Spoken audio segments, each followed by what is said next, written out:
In ancient Mesopotamia, during the reign of King Nimrod, there lived a nobleman named Terah.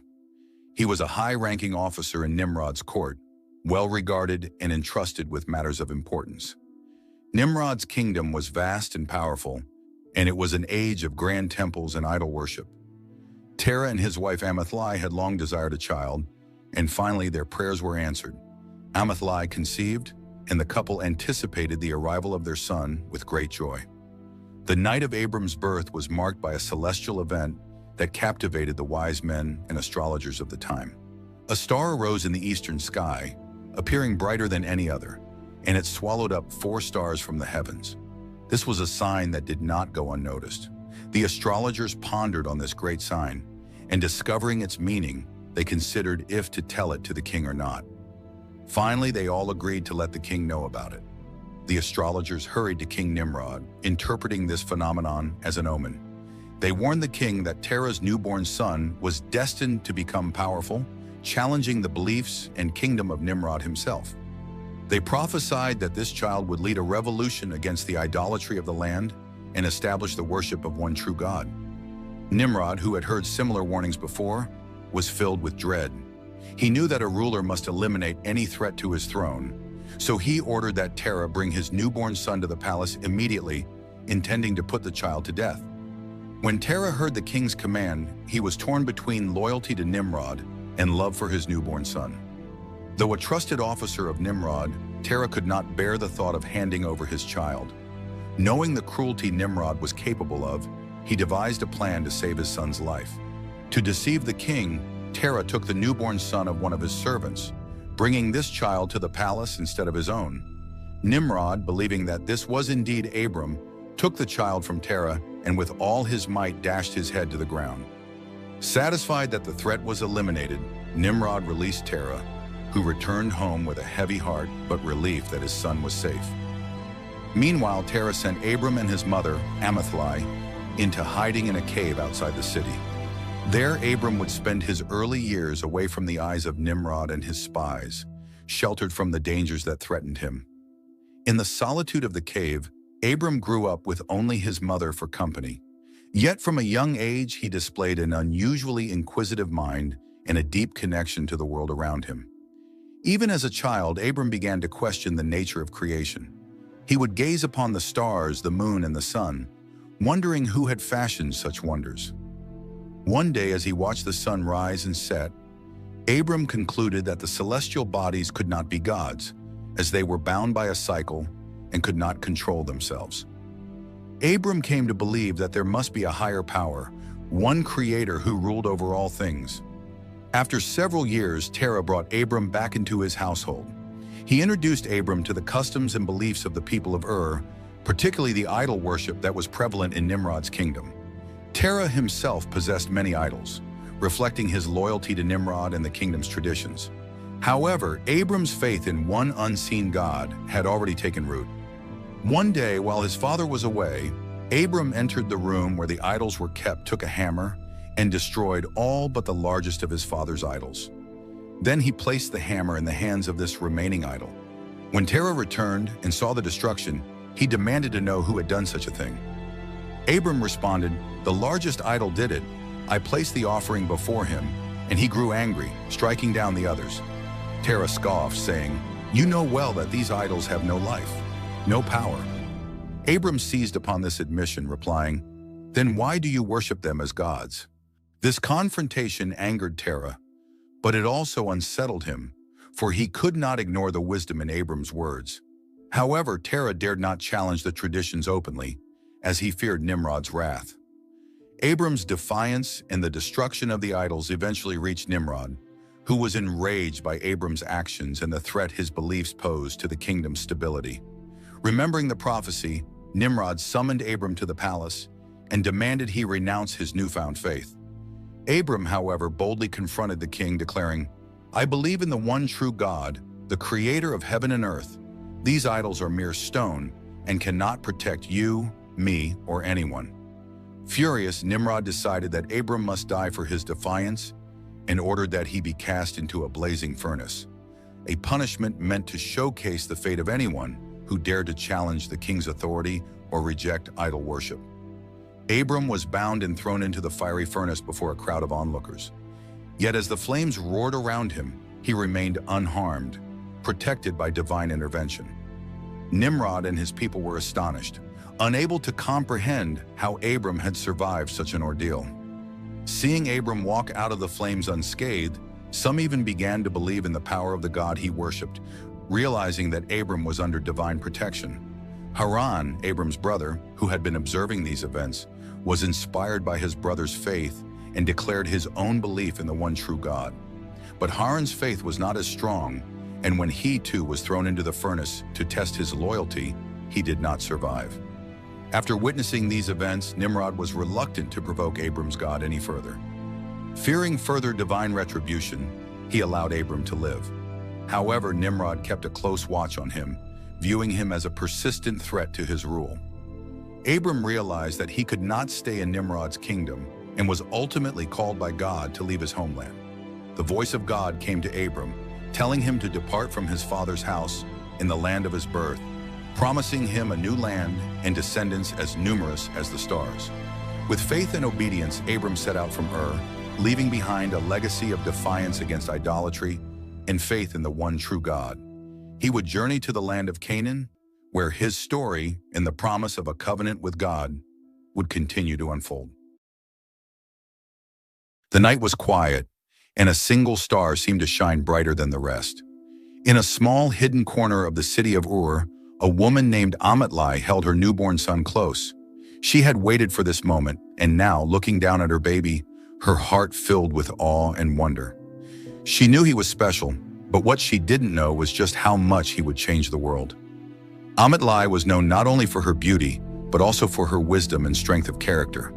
A daughter of a noble family in Ur, she was married to Terah, a man who worked for King Nimrod. Terah believed in the idols of the land, like most people in Ur, but Amittai was different. She had always felt a strong, quiet voice inside her, guiding her. Amittai struggled with the weight of their family's legacy. From an early age, she had sensed a profound emptiness in the worship of these lifeless images, a longing for a connection with the one true God. She felt deep down that there was one true God, though she couldn't explain it. She just knew, and she held on to that feeling like a little spark in her heart. When Amittai became pregnant with Abraham, she began having strange dreams. In these dreams, she saw her son surrounded by stars, his face shining brightly, and she felt he was destined for something great. She was excited but also nervous. Her husband Terah served the king, and if the king heard that her son might be a danger to his idols, he would want to get rid of the child. Amittai decided to keep these dreams a secret and protect her son. As a mother, Amittai dedicated herself to instilling values of faith and integrity in her children. She would gather Abram, her firstborn, and his siblings, Nahor and Haran, around her at night, telling them stories of creation, the wonders of the universe, and the power of a singular creator. "Children," she would say softly, "there is a God who created the heavens and the earth, and he is worthy of our worship. These idols are but stones and wood. They cannot hear, see, or save." Abram, with his inquisitive nature and deep sense of justice, was particularly moved by his mother's teachings. He would often sit in rapt attention, his mind racing with questions. "Mother, if there is one true God, why do the people of Ur worship these idols?" Amittai would respond, her heart swelling with pride. "Because they have not yet seen the truth, my son. But you have been chosen for something greater. You must seek out the God of heaven with all your heart." As Abram grew older, Amittai watched as he began to question the beliefs of their people openly. At first, this brought her joy, but soon it also led to fear. One evening, after a heated debate with his father about the nature of their family's work, Abram confided in Amittai, "I cannot continue to pretend that these idols are real, mother. They are mere creations of our hands. I feel a calling to seek the truth." Tears filled Amittai's eyes as she embraced her son. "My dear Abram, your heart is pure, and your faith is strong. Remember that the path you seek may not be easy, but I believe that God has great plans for you. Stay true to your convictions, and do not fear the opposition." Amittai's faith and courage made a deep impression on Abraham. Even as a young child, he began to question the idols and false gods around him. He remembered his mother's words, her stories about the God who created everything, and he started to feel the same belief in his heart. Amalai had taught him to be brave and to think for himself. She knew he would grow up to do amazing things, and she trusted that God had a special plan for him. It was her quiet strength that gave him the courage to one day stand up against the beliefs of his father and even the king. Years later, as Abraham grew into a man and began to spread the message of one true God, Amalai's heart swelled with pride. She had always known he was special, but seeing him speak boldly and lead others in faith made her realize that all the love and care she had given him were worth every sacrifice. Amalai's influence stayed with Abraham all his life.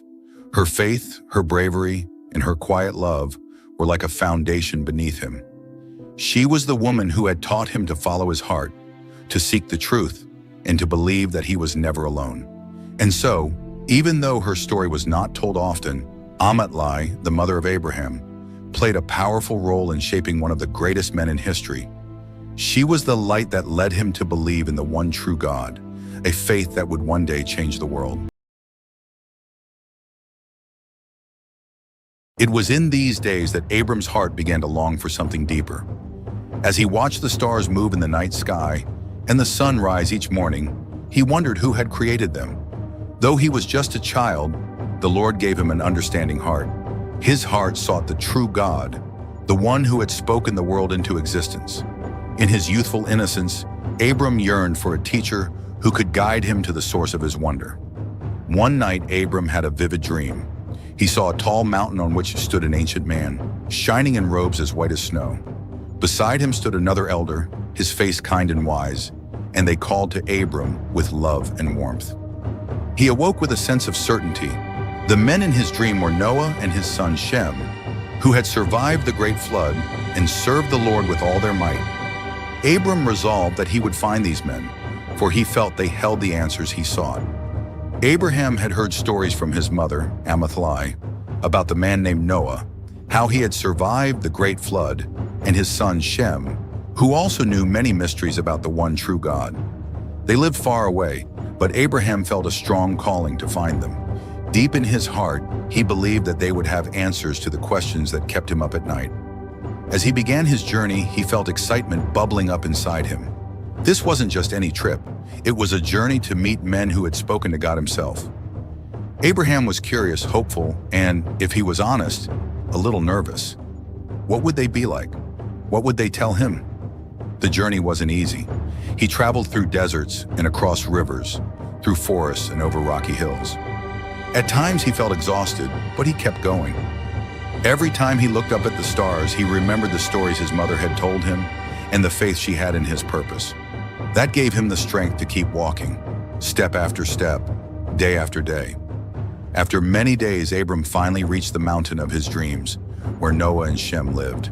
His heart trembled as he approached the doorway of the humble abode, worn but filled with a radiance that felt like home. When Abram entered, he beheld the same elders he had seen in his dream.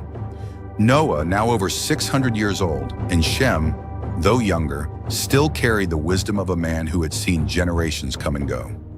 Noah looked upon Abram, recognizing him immediately, for the Spirit of the Lord had already told him of the young seeker's arrival. With a gentle smile, he welcomed Abram, saying, "Blessed are you, child, for the Lord has drawn you here." Abram remained with Noah and Shem for 39 years, growing in wisdom, faith, and understanding. Noah and Shem taught Abram the history of creation, the events of the great flood, and the covenant the Lord had made with humanity. Abram learned the importance of righteousness, justice, and obedience to the true God. For the first few days, Abraham was quiet, listening and learning. Noah told him about the flood, about how God had spoken to him and given him instructions to build the ark. He spoke of the great storm and the animals that had come two by two, filling the ark with life. Abraham listened with wide eyes, his heart pounding with amazement. He could feel the presence of God in Noah's words. Shem also taught him many things. He explained the importance of faith, of listening to God's voice even when it seemed strange or difficult. Shem showed Abraham how to pray and meditate, to open his heart so he could hear God's guidance. Every night, Abraham would sit by the fire, his mind buzzing with new ideas, his heart full of a deep, peaceful joy. One evening, Noah took Abraham aside and placed his hand on his shoulder. "You have a special purpose, Abraham," he said, his voice soft but full of power. "God has great plans for you. You will be a father of nations, and through you, all the families of the earth will be blessed." Abraham's heart swelled with emotion. He didn't understand exactly what it meant, but he felt a warmth deep inside him, like a spark had been lit. He knew he was part of something much bigger than himself. In the following days, Abraham asked many questions. He wanted to know more about God, about faith, and about the stars that filled the night sky. Noah and Shem were patient, answering every question, guiding him gently. They taught him about the importance of kindness, justice, and faithfulness. Abraham felt as though his heart and mind were expanding, like he was growing into a new person. When it was time to leave, Abraham felt both sad and excited. He didn't want to say goodbye, but he also knew he was ready.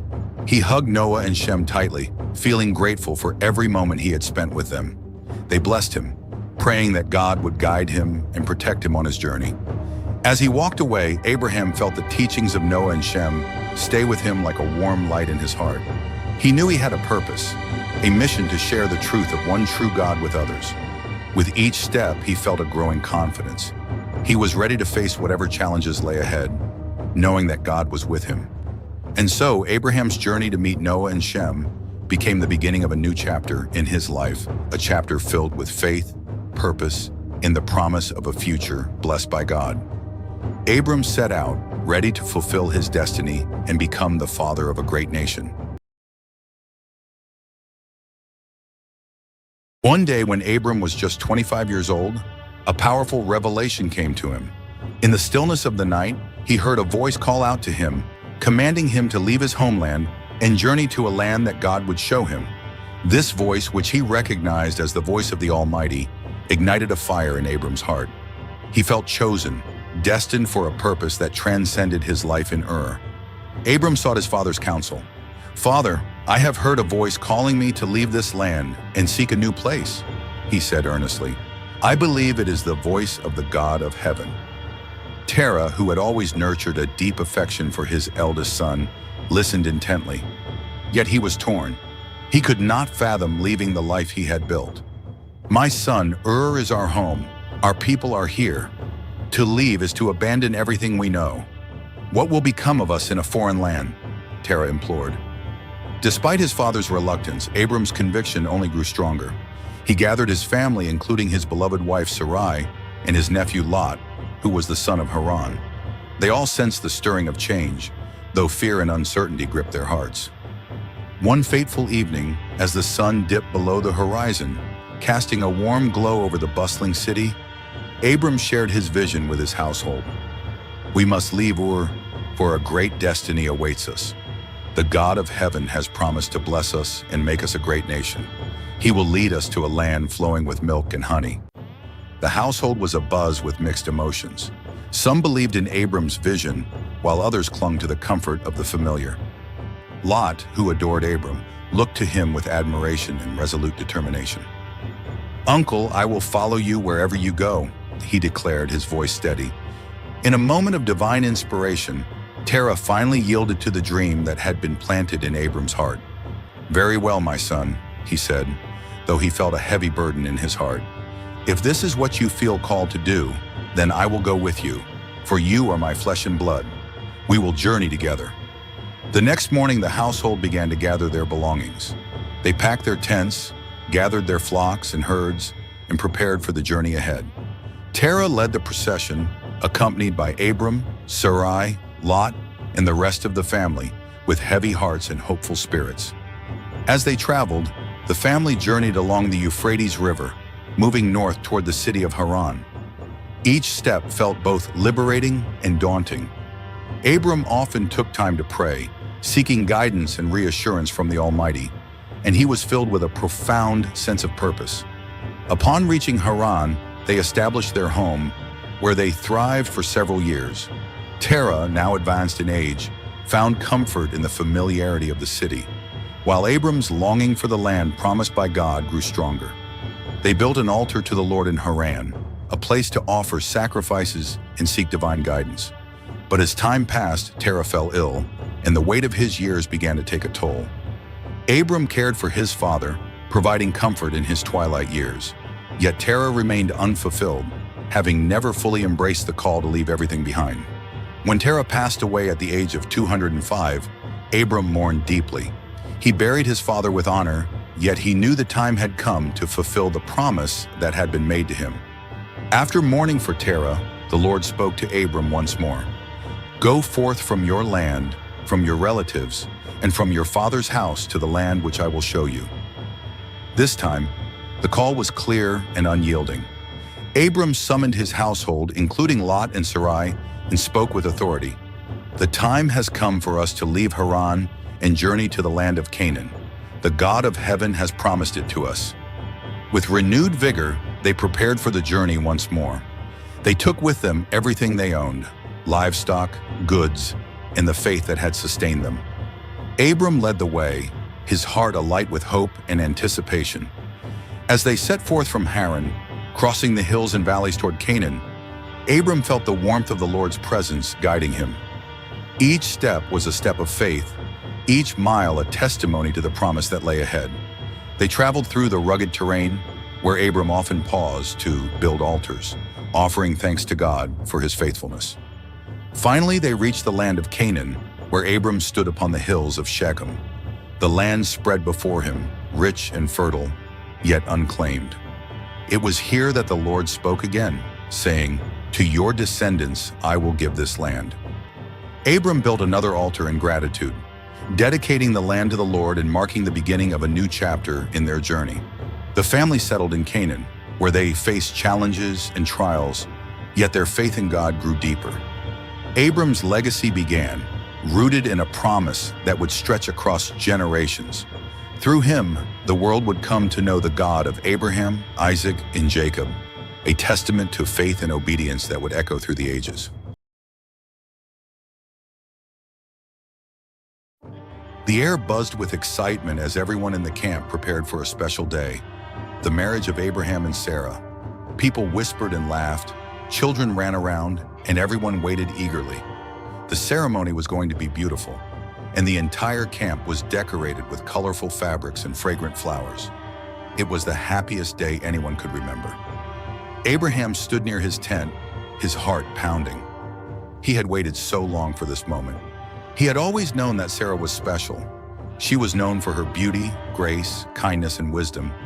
But it wasn't just her beauty or kindness that had captured his heart. It was the way she believed in him and in God's promises for them. They shared something rare and deep. Sarai was the daughter of Haran.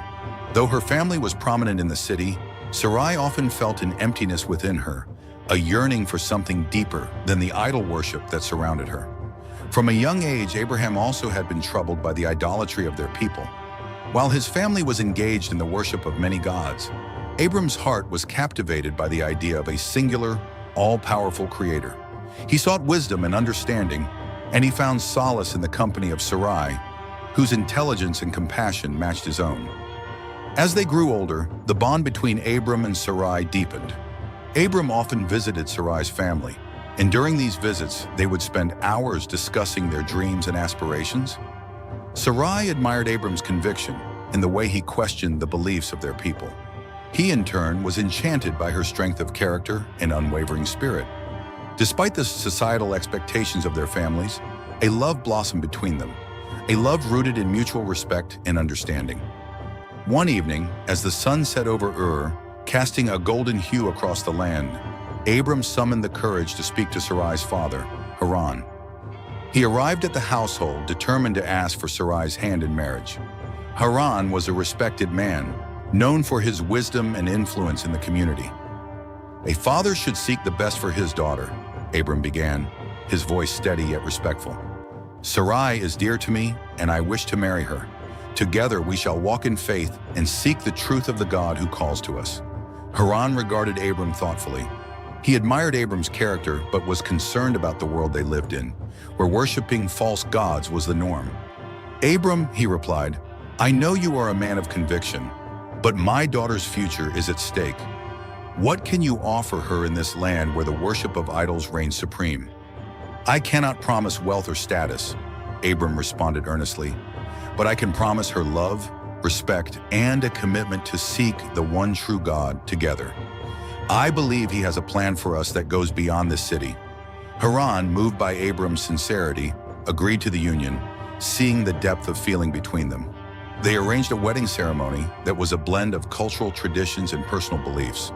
Friends and family gathered in celebration, but as they prepared for the union, there was an undercurrent of skepticism from the surrounding community, who viewed Abram's faith as peculiar. On the day of the wedding, Sarai adorned herself in a simple yet elegant gown, her heart racing with excitement and anticipation. Abraham wanted everything to be perfect. He looked around at the decorations and the gathered friends and family, and he could barely contain his joy. Then suddenly everyone gasped and looked toward the far end of the camp. Sarah was coming. She was dressed in a simple flowing robe that shimmered as she moved, and her head was covered in a beautiful veil. As she walked, she glanced at Abraham, and he could see the smile in her eyes. It felt like the whole world had stopped as she stepped closer and closer to him. Abraham thought back to all the times they had spent together, talking under the stars about God's promises, about their dreams, and about the future they believed was coming. Today was another promise coming true. Before the ceremony began, they stood facing each other. Sarah's eyes sparkled with love, and Abraham held her hands, feeling warmth and strength in her grip. "Sarah," he said, his voice full of emotion, "I am honored to have you as my wife. You are more than I could have ever hoped for." "And I am blessed beyond words to be yours," Sarah replied, her voice soft and filled with joy. The ceremony began, and Abraham's father, Terah, gave them blessings, calling upon the God of heaven to fill their marriage with love, peace, and faith. Friends and family also blessed them, and even people from nearby towns had come to share in the joy, for the story of Abraham and Sarah's love was well known and admired by many. As they exchanged vows, there was a deep silence as everyone watched, hanging on every word. Abraham promised to protect, love, and stand beside Sarah, no matter where their journey took them. Sarah vowed to be his companion, to trust him, and to share in his faith for the future. Each word felt as though it were a thread, binding them closer together, and by the end of their vows, there were tears in the eyes of many who had gathered. When they were finally announced as husband and wife, everyone cheered. The celebration was full of laughter, music, and dancing. Platters of dates, nuts, and bread were passed around, and honeyed wine flowed freely. Children danced in circles, and elders shared blessings and stories of love and loyalty. The whole camp seemed alive with joy, and Abraham and Sarah felt as though they were the happiest people on earth. As the night grew late, Abraham and Sarah stole a moment alone, walking just outside the camp. They looked up at the stars, the same stars that Abraham had looked at so many times, each one reminding him of the promise God had made. Hand in hand, they knew that no matter what challenges lay ahead, they would face them together. Under the wide, star-filled sky, they whispered their thanks to God for bringing them together and for the life that awaited them. And that was how the marriage of Abraham and Sarah began, with love, hope, and the endless, shining stars above. Abram and Sarai's marriage, marked by love, challenges, and faith, became the foundation of a legacy that would change the course of history. Through their union, they became the parents of a great nation, demonstrating the power of faith and the fulfillment of God's promises. The ultimate test of faith, Abraham, Isaac, and the divine trial. Did you know that the story of Abraham's obedience to sacrifice Isaac, one of the most profound tests of faith in the Bible, holds even deeper mysteries in the ancient texts of Jasher and Jubilees? These writings reveal hidden details of Abraham's divine trial, the spiritual warfare surrounding it, and the emotional struggles that are often left untold. Let us uncover the lesser-known truths behind this ultimate test of faith. Imagine standing on the edge of an impossible choice, sacrificing the son you waited 100 years for, all because God asked you to. This was the reality for Abraham, the father of faith. But what if I told you the story isn't just about obedience, but a cosmic test of faith involving divine beings, spiritual warfare, and heart-wrenching emotions? Before we dive in, don't forget to like, subscribe, share this video with others, and turn on your notifications so you never miss powerful biblical stories that inspire faith and transformation. Before the command reached Abraham, there was an intense debate in the heavenly realms. According to Jubilees, Mastema, the great adversary, the accuser, stood before God. Much like Satan in the book of Job, Mastema challenged the loyalty of God's servant Abraham. "Does Abraham truly fear you for nothing?" he asked. "You have blessed him abundantly. But will he remain faithful if you demand the ultimate sacrifice? Test him, and you will see that his faith will falter." God, confident in Abraham's devotion, allowed Mastema to test him. "If he is faithful, I will confirm my covenant through him. But you will not triumph over him. For Abraham is a servant who fears me." The decree was sent forth, and Mastema rejoiced at the opportunity to challenge the patriarch. When the word came to Abraham, it was not in a dream or vision, but through an audible voice that shook his very being. "Take now your son, your only son, whom you love, Isaac, and offer him as a burnt offering on a mountain I will show you." These words echoed not only in the heavens, but also in the spiritual realms. Angels looked on with awe and concern, while Mastema plotted ways to exploit this test for his own ends. This moment held cosmic significance, as it was not just a trial for Abraham, but a declaration that God's plans would prevail over any opposition. Abraham's heart broke instantly. According to the book of Jasher, Abraham fell on his face and pleaded with God, "O Lord, was it not you who promised that Isaac would be my heir? You swore that through him, my descendants would be as numerous as the stars. Shall I now destroy the hope you have given me?" But there was no reply. Abraham realized that this was not just a test of obedience, but a moment to trust in God's eternal plan, even when it seemed impossible. That night, Abraham's wife, Sarah, was restless. According to the book of Jasher, she had a vivid dream in which she saw Isaac taken from her. In her dream, he was bound, and a knife was raised against him. She awoke with a start, her heart heavy with foreboding. Unable to shake her fears, she knelt and prayed fervently. "O God of my husband, protect my son, deliver him from harm, and do not allow my soul to be grieved." When Abraham prepared to leave early the next morning, Sarah noticed his unusual silence. "Why are you so troubled, my husband?" she asked. Abraham avoided her gaze. "I must obey God's command," he said, without revealing the specifics. Sarah's intuition told her something was wrong, but Abraham, torn between duty and love, gently reassured her. "Do not fear, my wife. Isaac and I will return together." Though his words were spoken in faith, his heart felt the weight of his secret. Abraham saddled his donkey, gathered wood for the offering, and set out with Isaac and 2 young men. For 3 days they traveled, the weight of the command growing heavier with each step. Along the way, Mastema launched his first assault. Disguised as an old man, he approached Abraham with feigned concern. "Abraham," he said, "do you truly believe this is from God? Would a loving God ask for the life of your only son? Surely, this is not the will of the Almighty." Abraham recognized the deception and replied firmly, "I know the voice of my God, and I will obey him, no matter the cost. Shall I doubt the one who gave me this child in my old age? The Lord's ways are higher than mine, and his purposes will prevail." Mastema's face twisted in frustration, and he vanished. Next, Mastema turned his attention to Isaac. Disguising himself as a young boy, he whispered to Isaac, "Your father plans to kill you. Run while you can." But Isaac, filled with trust in his father and in God, responded, "If this is the will of the Almighty, I will not resist." Seeing that neither father nor son could be swayed, Mastema resorted to a more direct attack. As the group approached a narrow pass, a great river suddenly surged before them, blocking their path. The waters threatened to sweep them away, but Abraham recognized the adversary's hand. Lifting his eyes to heaven, he cried out, "O Lord, deliver us from the snare of the enemy."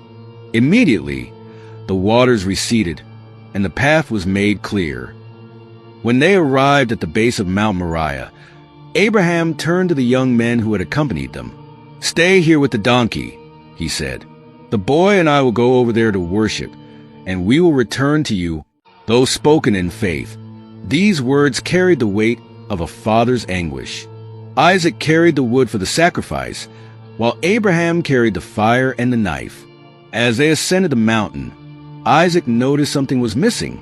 "My father," he asked, "we have the fire and the wood, but where is the lamb for the burnt offering?" Abraham, choking back tears, replied, "God will provide for himself the lamb for the burnt offering, my son." Isaac, understanding the gravity of the situation, said no more. At the summit, Abraham began to build the altar. Each stone he placed felt heavier than the last, as if the weight of the heavens pressed upon him. When the altar was complete, Abraham turned to Isaac. "My son," he said, his voice trembling, "you are the offering." Isaac, now fully aware, displayed a faith that mirrored his father's. "Bind me tightly, my father," he said, "so I do not flinch and dishonor the sacrifice before God." Tears streamed down Abraham's face as he tied Isaac and placed him upon the wood. Isaac, though afraid, sought to comfort his father. "Do not grieve, my father. If this is the will of the Almighty, then so be it." As Abraham raised the knife, the heavens erupted with activity. Angels pleaded with God, "O Lord, spare the boy. Have mercy on your faithful servant Abraham." At the last moment, the voice of the Lord thundered, "Abraham, Abraham, do not lay your hand on the boy or do anything to him. For now I know that you fear God, seeing you have not withheld your son, your only son, from me." Overwhelmed with relief, Abraham fell to his knees and untied Isaac, embracing him tightly. Both father and son wept, their tears of sorrow turning into tears of joy. As they looked around, Abraham saw a ram caught by its horns in a nearby thicket. God had provided the substitute, just as Abraham had prophesied to Isaac. With reverence and thanksgiving, Abraham offered the ram as a burnt offering in place of his son. He named the mountain Yahweh, meaning the Lord will provide, a lasting testament to God's faithfulness. When Abraham and Isaac returned home, they found Sarah anxiously waiting. Upon seeing her son alive, Sarah collapsed in relief, praising God with all her heart. "O Lord, you have heard my prayers and spared my son. Blessed be your name forever." Meanwhile, Mastema, furious at his failure, fled the scene. According to Jubilees, this test became a declaration in the spiritual realm that Abraham's faith was unshakable and that God's covenant would endure forever. Abraham explained the test to Sarah, and though her heart ached at the thought of what might have been, she marveled at God's mercy and provision. Together, the family offered a sacrifice of thanksgiving. Their faith deepened and their bond strengthened. Abraham's willingness to sacrifice Isaac was not just a test of obedience, but a profound demonstration of faith. Isaac's willingness to submit reflected a heart wholly surrendered to God's will. Together, they modeled the ultimate trust that God's plans are always good, even when they seem incomprehensible. What can we learn from this story? Are we willing to trust God, even when His plans challenge us to our core? Share your thoughts in the comments below. And don't forget to like, subscribe, and turn on your notifications for more powerful biblical stories that inspire faith and transformation. The last words of Abraham to Isaac, a legacy of faith. The wind whispered through the tents as the setting sun cast a golden hue over the landscape, as if the heavens themselves were mourning the imminent departure of one of God's greatest servants.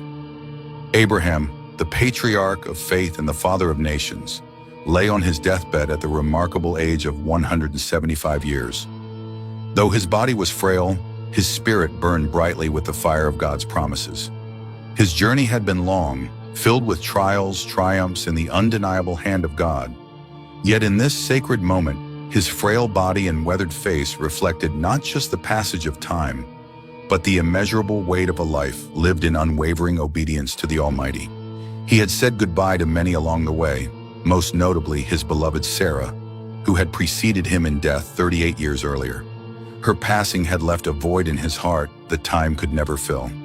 He had mourned her deeply, weeping over her body and ensuring she was honored with dignity. Abraham had spared no effort in securing a burial site for her, purchasing the cave of Machpelah in Hebron, a place that would serve as the resting place for generations of his family. Sarah, his partner in faith and the mother of the promise, had been laid to rest with reverence, her legacy forever entwined with his. Now, as the shadow of death approached, Abraham knew his time had come. But before he crossed into eternity, there was one final task, one last sacred duty. He would pass the torch of God's covenant to his son Isaac, ensuring the promises made to him would endure through his lineage. The cool evening breeze rustled through the tents as Isaac entered his father's dwelling. The years had matured him into a man of quiet strength and steadfast faith. Yet tonight, his face bore a mixture of sorrow and anticipation. He had walked with his father through many seasons of life, witnessing miracles, tests of faith, and the fulfillment of promises. Now he stood on the threshold of a new chapter, ready to receive the mantle of the covenant. Abraham, propped up on a pile of cushions, motioned for Isaac to draw near. Though his body was frail, his eyes still shone with the fire of God's promises. His voice, though weakened by age, carried the authority of a man who had walked with the Almighty for a century and more. "Isaac, my son," Abraham began, his tone trembling yet resolute. "The Lord has been faithful to me from the day he called me out of my father's house. He has fulfilled every promise and blessed me beyond measure. Through you, my son, his covenant will continue. You are the child of promise, born to your mother and me in our old age, a miracle from the God who never fails. Now it is your turn to carry the torch." Isaac knelt beside his father, his heart heavy with both love and responsibility. He could feel the weight of his father's words pressing into his soul. Abraham, sensing his son's unspoken thoughts, placed a trembling hand on his shoulder. "The road ahead will not be easy," Abraham continued, his voice softening. "There will be trials and tests, as there were for me. But remember this, the God who called me, who led me, who provided for me, will also walk with you. Do not fear, my son, for he is faithful. Trust in him, even when the path is unclear, even when the promises seem distant. His word never fails." Isaac's eyes brimmed with tears as he listened. He had heard the stories countless times, how God had promised his father descendants as numerous as the stars, how he himself had been miraculously born to parents well past their childbearing years, and how God had spared him on Mount Moriah, providing a ram in his place. Yet now, hearing it directly from his father's lips, the weight of the covenant felt more real than ever. Abraham paused, gathering his strength for what he knew would be his final charge. "Isaac, my son, the covenant is not just for you. It is for your children and their children after them. You must teach them to walk in the ways of the Lord, to love him and to honor him. Do not let the faith of your fathers die with you. Through your seed, all the nations of the earth will be blessed. This is the promise of the Lord, and he will fulfill it." "My son, heed my words carefully," Abraham continued. "Walk always in the ways of righteousness and avoid the paths of sin and wickedness, for the Lord is a holy and just God. Do not let your heart be drawn to idols. I have seen the folly and abominations of those who bow to lifeless images, molten statues, and the works of their own hands. Turn your face from such things, for they are detestable in the eyes of the Lord." Isaac nodded solemnly, his father's words piercing his heart like arrows of truth. "Do not eat blood," Abraham added with urgency. "The life is in the blood, and it is sacred to God. Obey his commandments, and he will accept you and save you from every kind of evil. Furthermore, take no gifts or presents for the shedding of human blood. Let your hands remain clean, for the Lord himself defends the righteous and preserves them from harm. Trust in his justice, not in the fleeting riches of this world. Isaac, overcome with emotion, took his father's hand. I will, Father. I will honor the Lord, and I will raise my children to know him and walk in his ways. Your faith will live on in me. A faint smile touched Abraham's lips as he gazed at his son with pride and peace. You are my strength, Isaac. I have seen your faith, and I know that you will walk in the ways of righteousness. And when your time comes, pass this legacy to your children, as I now pass it to you. The Lord will be with you, as he has been with me.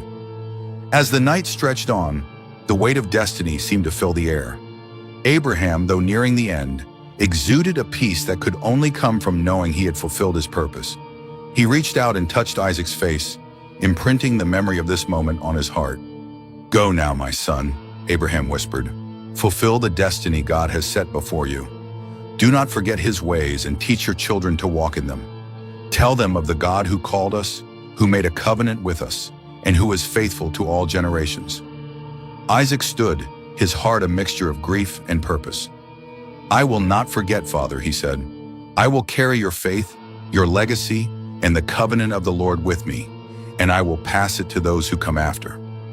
As Isaac left the tent, he felt the weight of his father's blessing settle on him, a holy burden that he would carry for the rest of his life.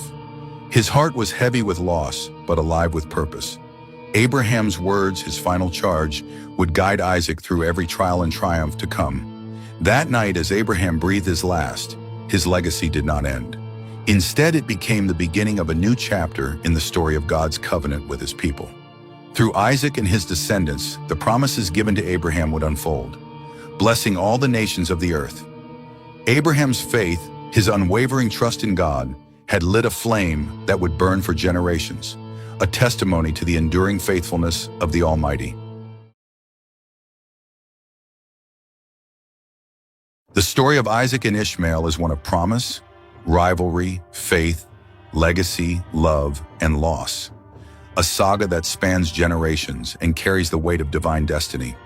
It's a tale that shows the complexities of family relationships, faith in God, and the choices that shape legacies. Before we begin, remember to subscribe, like this video, and share it with others. Don't forget to turn on notifications so you never miss another intriguing biblical story. And as you listen, drop your thoughts in the comments. Let's dive into this unforgettable tale. Abraham, chosen by God to be the father of nations, carried a promise that seemed impossible. His descendants were to be as numerous as the stars, yet as the years passed, his wife Sarah remained barren.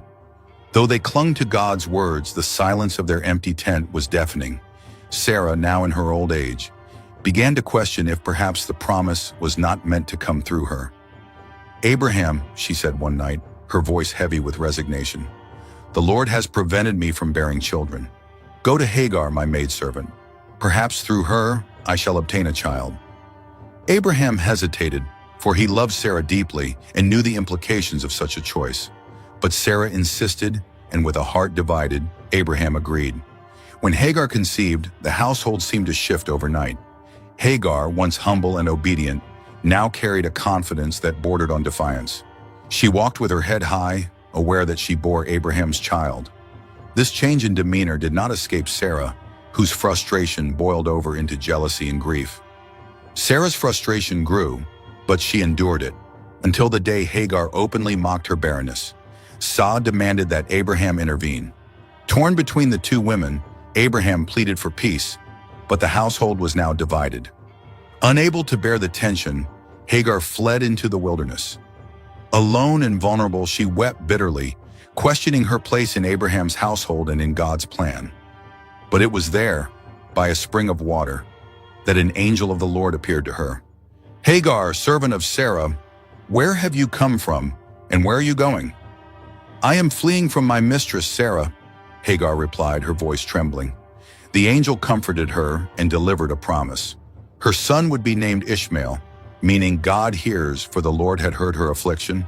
He would grow to be a wild man, strong and independent, and his descendants would be numerous. With renewed faith, Hagar returned to Abraham's camp, carrying within her the beginnings of a nation. When Ishmael was born, Abraham's joy knew no bounds. He saw in the boy the fulfillment of God's promise, a future leader who would carry his legacy. Ishmael grew strong under his father's watchful eye, learning to hunt, herd, and command respect. But the dynamics within the household remained strained. Hagar's pride and Sarah's bitterness often clashed, creating a tension that permeated every corner of their lives. Still, life went on, and Ishmael thrived, unaware of the storm brewing on the horizon. Hagar and Ishmael were favored by some servants, while Sarah held her own alliances. Years passed and Abraham and Sarah continued to age. The promise of a child through Sarah seemed increasingly unlikely, yet God's word remained steadfast. One day, as Abraham sat in the heat of the day, 3 visitors approached his tent. He welcomed them with great hospitality, offering food and water. During their meal, one of the visitors announced, "I will surely return to you about this time next year, and Sarah, your wife, shall have a son." Inside the tent, Sarah laughed silently to herself. "After I am worn out, and my Lord is old, shall I have pleasure?" The visitor responded, "Why did Sarah laugh? Is anything too hard for the Lord?" This news shook the entire household. Even though Sarah laughed, within her hope flickered to life. True to his word, Sarah conceived, and the birth of Isaac brought unimaginable joy to the household. When Isaac was born, the household erupted in celebration. Abraham held his second son with tears in his eyes, overwhelmed by the fulfillment of God's promise. Sarah too rejoiced, declaring, "God has made laughter for me. Everyone who hears will laugh over me." Abraham hosted a great feast, inviting kings and dignitaries from nearby lands. Jubilation filled the air as friends and allies congratulated the aged couple on their miracle child. Ishmael, however, stood on the sidelines, his heart heavy with jealousy. He had been the center of his father's world, and now that attention was divided. As Isaac grew, so did the tension between him and Ishmael. Sarah watched Ishmael closely, convinced that he posed a threat to Isaac's inheritance.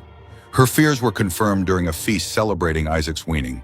Ishmael, now a teenager, mocked his younger brother, calling him the little prince and making a jest of his position in the family. Sarah confronted Abraham, her voice filled with fury. "Cast out this slave woman and her son, for the son of this slave shall not be heir with my son, Isaac." Abraham was deeply troubled. Ishmael was his son, his flesh and blood. But God spoke to him, saying, "Do not be distressed because of the boy and your slave woman. Through Isaac shall your offspring be named, and I will make a nation of the son of the slave woman also, because he is your offspring." With a heavy heart, Abraham sent Hagar and Ishmael away. They wandered in the wilderness, their provisions running out quickly. When all seemed lost, Hagar placed Ishmael under a bush and sat at a distance, unable to watch her son die. She wept bitterly, and Ishmael's cries rose to heaven. God heard their cries and sent an angel to comfort them. A well of water appeared, saving their lives. Strengthened by this divine intervention, Hagar resolved to raise Ishmael as a leader. Though he built his own legacy, Ishmael never forgot the sting of rejection and often spoke bitterly of Isaac. Ishmael grew up in the wilderness of Paran, becoming a skilled archer and eventually marrying an Egyptian woman. Yet the pain of his separation from Abraham and Isaac never left him. Isaac, meanwhile, grew into a man of quiet faith. When it was time for him to marry, Abraham sent his servant to find a wife. Guided by God, the servant found Rebekah, a kind and beautiful woman. Their marriage was joyous, but soon they faced a trial of their own. Rebekah was barren. For 20 years, Isaac prayed fervently for children. "O Lord, grant us offspring, that your promise may be fulfilled," he pleaded. Rebekah too cried out to God, and their prayers were finally answered. She conceived twins, Esau and Jacob, after years of waiting. Sarah lived to see Isaac marry, but her life came to an end soon after. Abraham mourned deeply for her, and her burial became a solemn event. Kings and nobles came to pay their respects, and the tension between Isaac and Ishmael simmered as they met at the graveside. Ishmael's resentment was evident, but he refrained from causing a scene out of respect for Abraham. As Abraham grew older, he married Keturah and fathered 6 more sons. Yet his heart remained with Isaac, the child of promise. Before his death, Abraham ensured that Isaac would inherit the covenant, giving gifts to his other sons and sending them away to prevent conflict. Abraham lived to the age of 175, witnessing the growth of both Isaac and Ishmael's families. When he passed, the entire region mourned. Kings and tribes came to honor him, and his funeral was a grand event. Isaac and Ishmael stood side by side to bury their father in the cave of Machpelah, but even in their shared grief, tensions arose. Ishmael accused Isaac of favoritism, saying, "You were chosen by our father, but that does not make you greater than me." Isaac replied, "The choice was God's, not mine." Despite the tension, they managed to honor Abraham together, their shared love for their father momentarily overshadowing their rivalry. Isaac continued to lead the covenantal line, raising Jacob and Esau, while Ishmael became the patriarch of 12 tribes. Their descendants would go on to shape the history of nations, their rivalry echoing through generations. Though they walked different paths, the lives of Isaac and Ishmael remained intertwined, their rivalry shaping the destinies of their descendants. Their story serves as a powerful reminder of faith, family, and the complexities of human relationships. What did you think of this incredible story? Let me know in the comments. Don't forget to like, share, and subscribe for more deep dives into fascinating biblical tales. Turn on notifications so you never miss an update.